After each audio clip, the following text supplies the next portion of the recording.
Okay, because Aladdin specializes in heat magic, he's able to summon some power and help Alibaba rematerialize his sword. So he's able to pierce through Kasim and basically enter his soul and talk directly to his Rook. I thought they did a really good job at fully giving us Kasim's side of the story.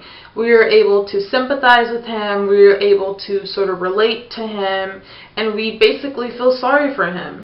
As Alibaba's talking to Kasim, it is revealed that Kasim, throughout his whole life, he is basically really envious of Alibaba. He's jealous of him, and he admires him, and he wants to be like Alibaba. And plus, it's basically proven when Kasim stabs Alibaba, and he's like, basically says, I always wanted to be something noble.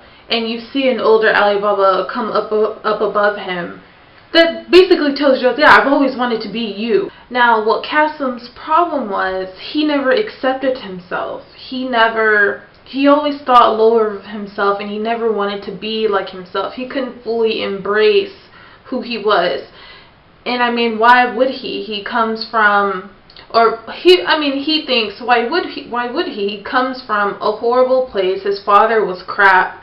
And after his sister died, he basically turned for the worse. Or I would like to say, after it was revealed that he's the one who actually killed his father, he was so filled with regret that he thought of himself as basically a monster.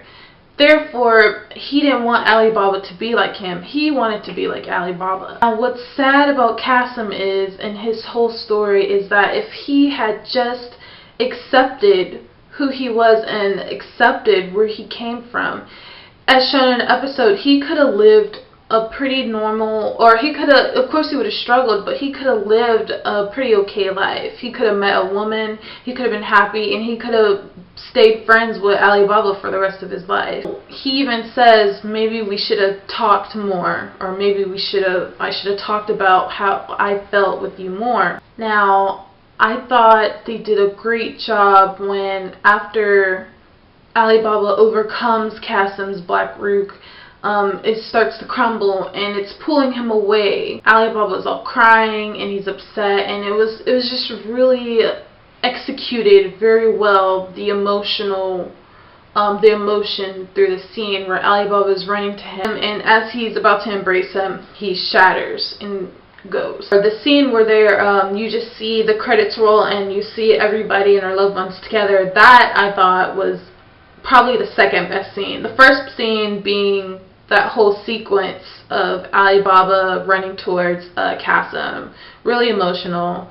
The second scene is definitely this one, and even though they are still shots for the most part, it's closure. It's closure. And you know, a lot of people in the slums and everything, they didn't have that closure. The guards who lost their friends, they didn't have that closure because everything was still moving. But to be able to reunite with them and say your goodbyes, I thought it was executed really well in this scene. Aladdin also uses Solomon's wisdom to have Judal recall his probably repressed memories of how he became. Going off of the scenes that were shown, his parents had him. They were killed. Basically, he was raised by the Illuminati, aka Al Sermon. So he's an Illuminati baby, which is why he is, you know, how he is. He grew up in that world.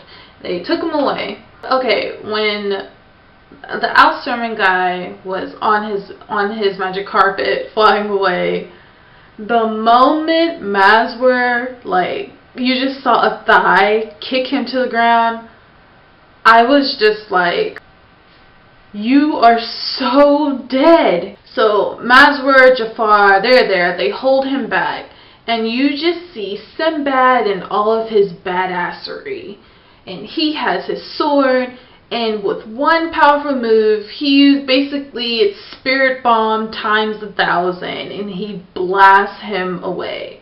See, this is why he didn't have his weapons, because if he had his weapons, this arc would have been done in like 2 episodes. As the Al Sermon have all gathered around, and they're talking about how their plan has failed, and they're just going to continue on, as the lights start to come on, it is revealed that there are a lot of them. So we can assume that their influences are practically everywhere, probably across the globe. They've been around for centuries, as it was made clear by the lady who was saying how, oh, Solomon, he's been interfering for centuries, his wisdom, whatever. So, you know, they have a huge following. This failure right here is probably not a big deal for them. They probably got like a lot of other shit going on. The Ruth is beginning to go back to the great flow. I'm not sure. I think whenever Alibaba was inside Kasim's Ruth, the blackness from his hand, the black Ruth going from his hand attaching to Alibaba, I think that was the equivalent to, in the manga, Kasim attaches some of his Ruth to Alibaba, so he's always with him and always watching over him. I'm not sure if that was the equivalent, or if that was just to show Alibaba what happened with his father, what really happened. But I didn't see anywhere in the episode where some of his white Ruth gets attached to Alibaba. But hey. So all in all, I thought this was a great episode. I felt like the sequences between Alibaba and Kasim were executed extremely well. I actually felt the emotion in the episode, and it got me to care for anime Kasim. You know, you know, in my last video, I was just like, they did not portray him right. Just, you know, I really didn't. They really didn't. Come on, they really didn't. I felt like the last parts of the episode where the song Supercell comes on during the, you know, that emotional meeting with the loved ones, and everybody's able to get closure and everybody's able to move on. I thought that was great, and you know, it makes you feel better. And I like how next episode is the fun episode. You know, after every serious arc, there's like a little fun episode or two where they like go to a party or whatever. So yeah, this episode was great.